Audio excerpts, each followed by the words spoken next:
し波を揃えてゆこうお互いを信じ合う五人の仲間まるでスバイブに預けた命飛ぶぜ宇宙の果てまでもみんなの笑顔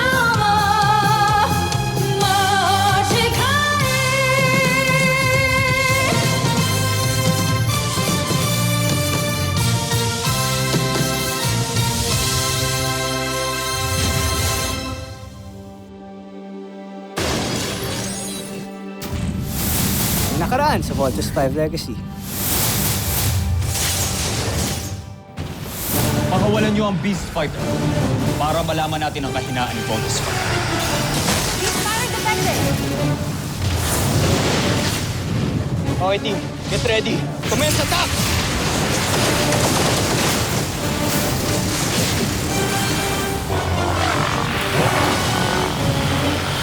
Exterminate na natin tong insekto ito.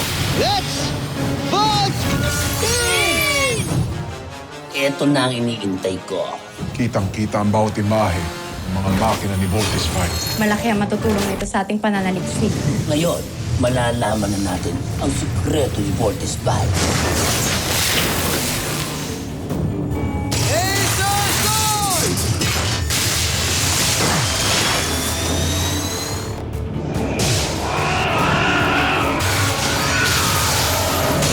Pakiramdam ko, mahina lang talaga yung kalaban kanina.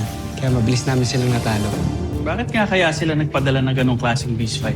Di ko kaya decoy o bait lang siya. I guess malalaman natin yan sa next encounter natin sa mga buzinya na ito. Gumagamit sila ng tinatawag nilang ultra-electromagnetic technology. At dito din dumadalo yung enerhiyang nagpapatakbo sa kanila. At ang enerhiyang yon ang nasagap natin nung hinahanap natin ang himpilan nila. Malamang, ito ay dala at ibinahagi ng iyong amang si Rodgar sa mga taga-Terra L2. At umaasa kung makakagawa kayo ng Beast Fighter na magdadala sa atin ng tagumpay. Pinuno! May mga kalaban! Mapagsakin ang kalasag! Juno, kailangan mo na tumakas.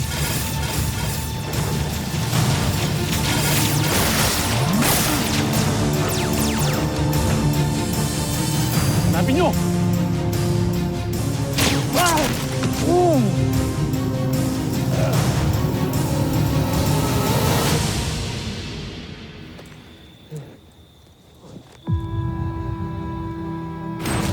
Hanga talaga ako si Rodgar. Pagkatapos ng koronasyong ito, hindi lang ministro, isang kaibigan ang itatawag ko sa iyo, kundi aking emperador. Rodgar? Buhay ka pa.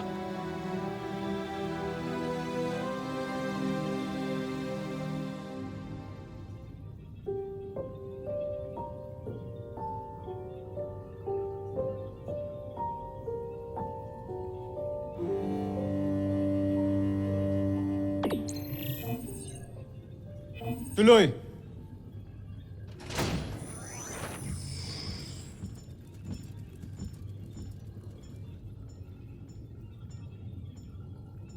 Jomfre.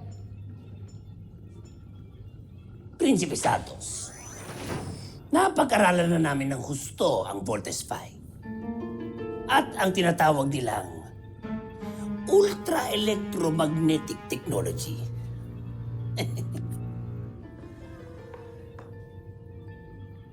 Kaya naman ay, nakadesenyo na rin kami ng Beast Fighter na tatalo sa kanya. Pagmasdan ninyo.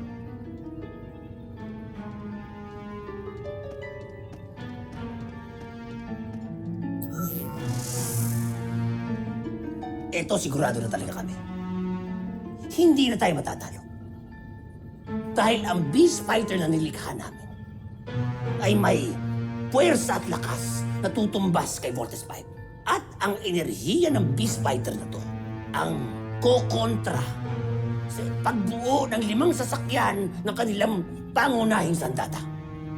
At ang enerhiya ng Beast Fighter na to ang hihigop sa enerhiya ng 5 sasakyan at ang kanilang mga piloto. Ito na ang pinakahinihintay kong pagkakataon. Ngayon, alam na natin ang paraan kung paano pigilan ang pagbuo ng Voltes 5. Mapagtatagumpayan na natin ang ating misyon.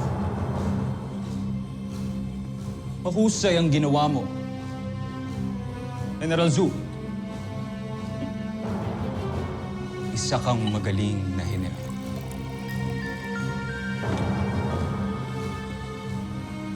Maaari ka nang umalis.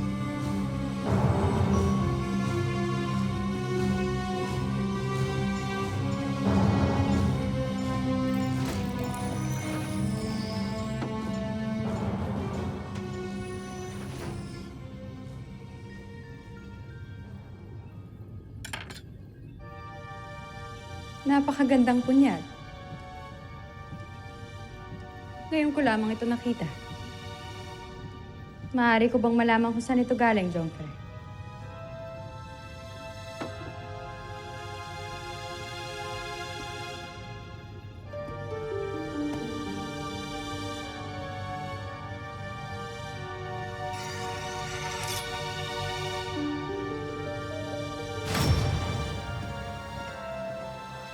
Prinsipe Sardos. Manggagamot. Paumanin. Nais ko ibigay sa yung bagay na ito. Isang punyal.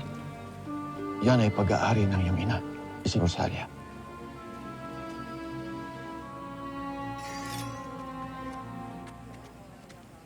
Sa aking ina. Nais nang ihandog yan sa'yo nung isinilang ka. Tanggapin mo bilang simbolo ng pagmamahal ng iyong ina. Pati na rin ng iyong ama. Sinusumpa ko ang aking ama.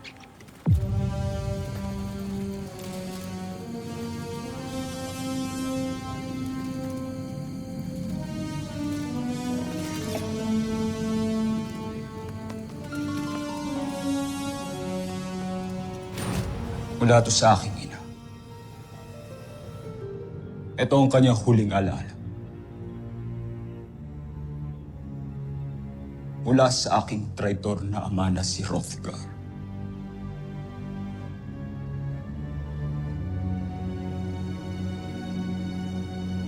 Kung mabubuhay muli si Hrothgar, hindi ako magdadalawang isip na gamitin ang punyal na ito para bawiin muli ang kanyang buhay. Check mo dito.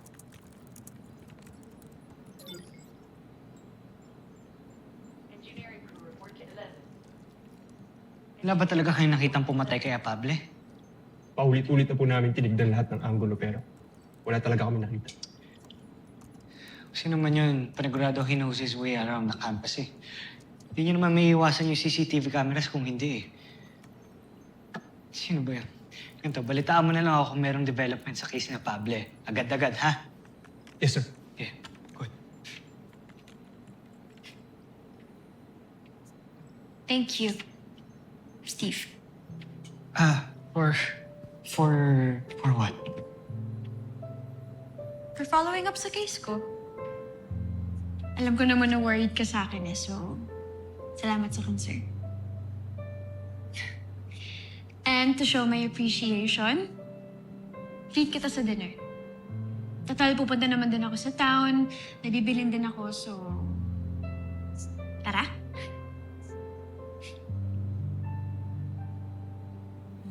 Naalala mo na sinabi ko sa yung ayoko sa mga relasyon.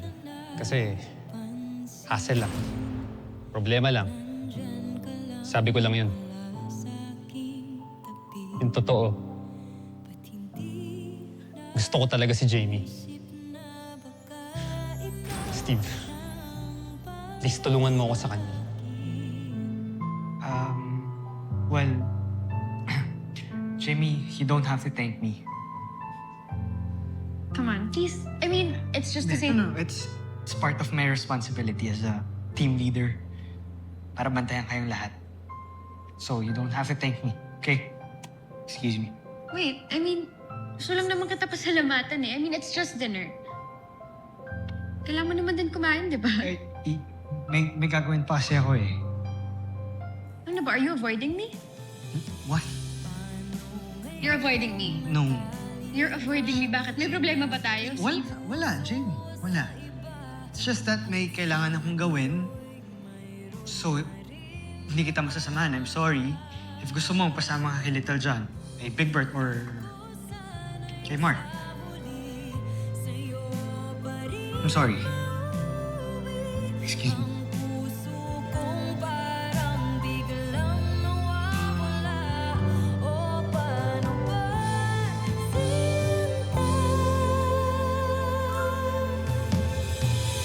Ikaw sana ang nauna, sana'y sa'yo at di kanya ang puso.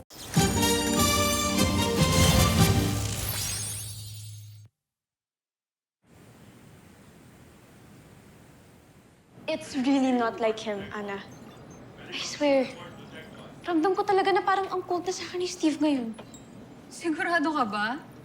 Eh, halata namang gusto ka ni Steve eh. Naalala mo nung beach party? Sobrang obvious niya kaya nun.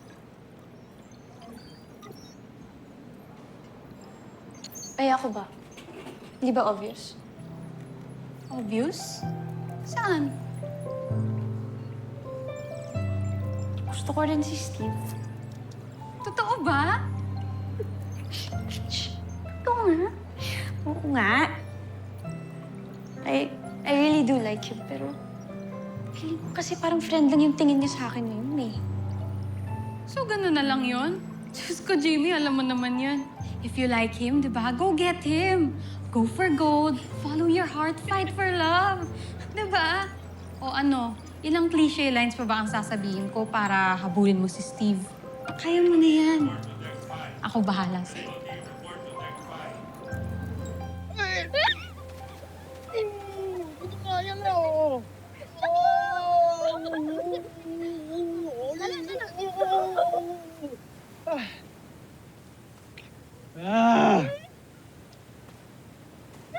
Kuya. Ano naman, ang ganda ng view, oh. Pero mas maganda yan kapag nakangiti ka. Okay ka lang? Hirap kasi ng sitwasyon ko, eh. Alam mo yun, meron kang gusto pero hindi mo makuha. Abot kamay na eh, hindi mo pa mahawakan eh. Bakit mo kasi pigilan yung sarili mo? Kuya, kung ako sa'yo, huwag mo ipapaubaya si Jamie kay Mark. Maawa ka sa sarili mo. Alam mo, Big Bird, gulo yung iniisip mo. Ayokong magalit si Mark. Ayokong masira yung esprit de corps ng grupo. Ha? Huwag niyo naman pakialaman. Kaya ko naman yung sarili ko eh. Naintindihan kita, Kuya Steve. I know exactly how you feel. Uy! Ano yung pinagsasabi mo, ano? Bakit, ha? Nantitikit ka na siguro, no, ha? Naliligaw ka na ba? Hindi yun! I miss si Papa! Hindi ko na siya naalala ngayon kasi nga baby pa ako nung umalis ko. Hindi kagaya ni Mama. Kaya Kuya Steve, parang yung kay Ate Jamie lang yan. Hindi ko nga nasabi kay Papa kung gaano ko pa siya kamahal. Ah, yun naman pala yun, ha? Yun naman pala yun. Imalas mo talaga, no? Ha? Big Bert, huwag mo nang asarin. Naasar mo to eh. Ikaw naman, Little John. Bakit? Tingin mo ba hindi alam ni Papa na mahal mo siya? Siyempre, alam niya yun.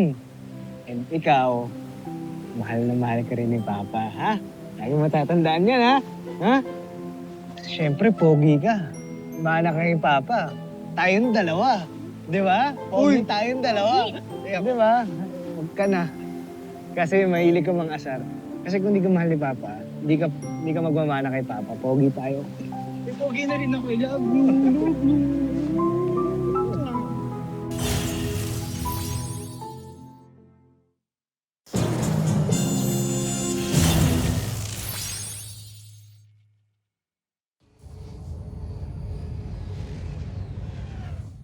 Nadakip niyo ba sila? Nasaan ang pinuno ng mga rebelde?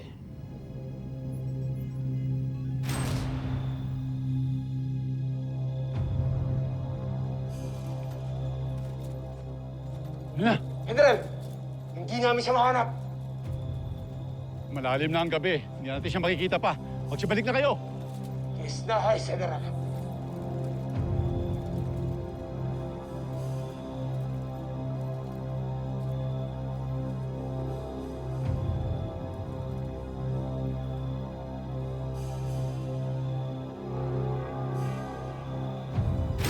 Anong klaseng general ka, Watson? Bakit niyo hinayaang makatakas ang mga rebelde? Patawad kamahalan. Malakas at mabilis sila kaya kami natakasan. Huwag ka nang magpaliwanag. Hilon! Pollux! Parusahan niyo yung walang kwentang general na yan.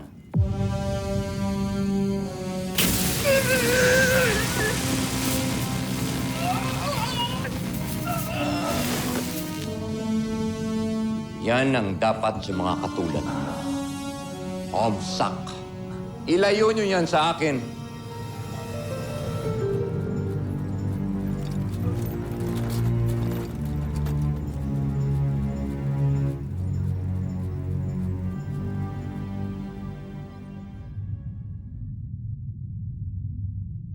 Huwag nga kayong kukupad-kupad.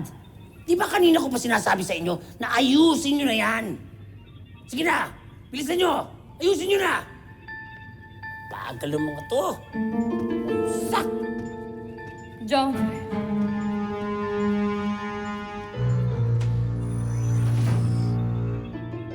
Jomfre, paumanhin. Ngunit anong ginagawa niyo rito? Papunta na kami sa punong bulwagan. Hindi na ako makapaghintay pa. Nais ko na makita ang magbibigay katuparan sa aking mga plan. Ito na! Sinamasuka!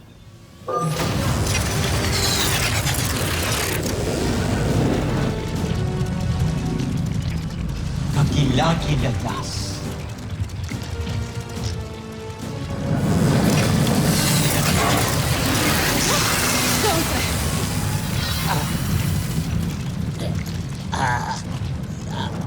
Medyo nahuli ko sabihin sa inyo, pero talagang malakas ang kapangyarihan ni Namasuka kaya huwag kayo masyadong lalaki. Sige na, Masuka! Wasakin mo si Voltes 5! At kapag nangyari yun, mapapas sa atin ang buong Terra Erto.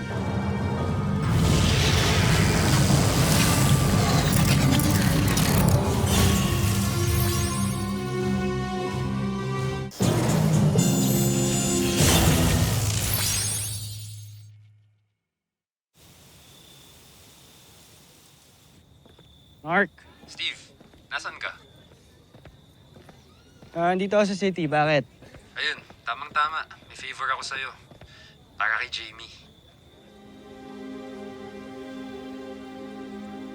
Kim, ano yan?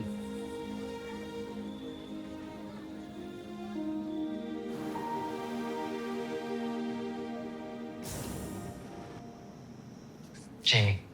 Steve! Para sa akin ba to? Yeah. Thank you. Sweet mo naman. Hindi galing sa akin yan. It's from Mark. Pinabili niya sa akin para ipabigay sa'yo.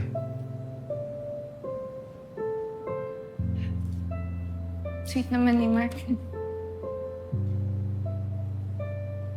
Ito lang ba yung pinunta mo dito? Yeah. Yeah.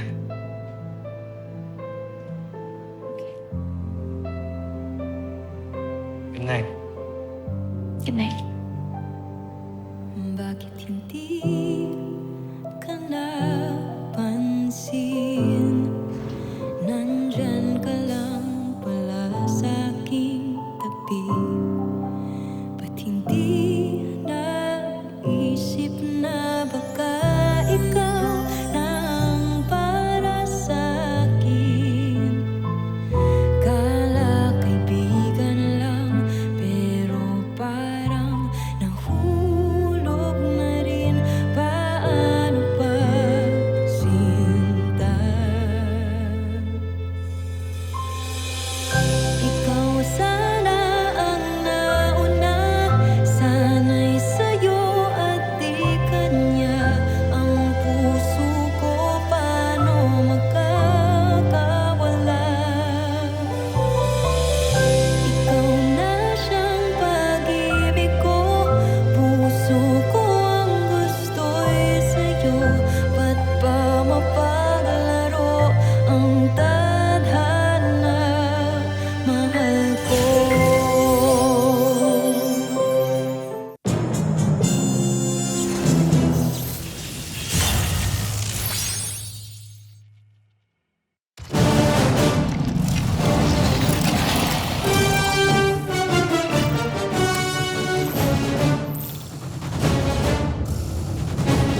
Modestine! Suit up!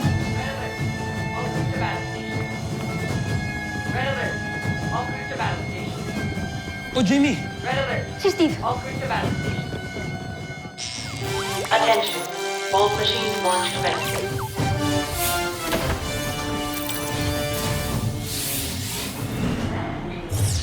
Attention. Bolt machine launch commencing.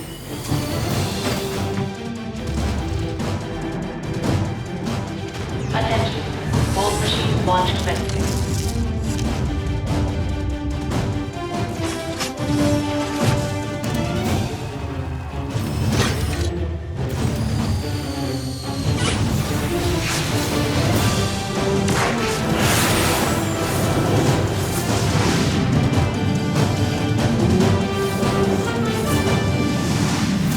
Susunod sa Voltes 5 Legacy. Beast Fighter, dead ahead. Kakaiba naman yung form ng Beast Fighter na to. Ito yan eh! Nagugutom tuloy ako. Lagi ka namang gutom, kuya. Team, full spread attack. Ito na ang pinakahinihintay nating sandali. Zul! Ngayon na! Nasusunod, Prinsipe Sardos. Richard, bakit hindi makapag-volte ng team? Na-compromise na ang electromagnetic force. Ano nangyari? Ito dyan, report. Ayaw mag-engage ng bolt-in sequence natin. Wasakin mo ang Voltes 5. Nabasuka! Huwag mo lang patagalin. Pasukahin mo na.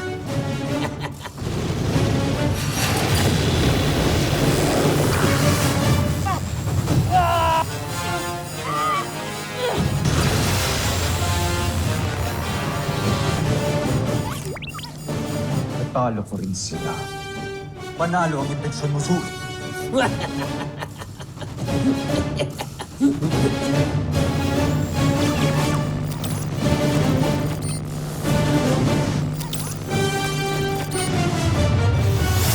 Oya ni hakureta hinadori mo itsuka yasashii 懐に会える明日も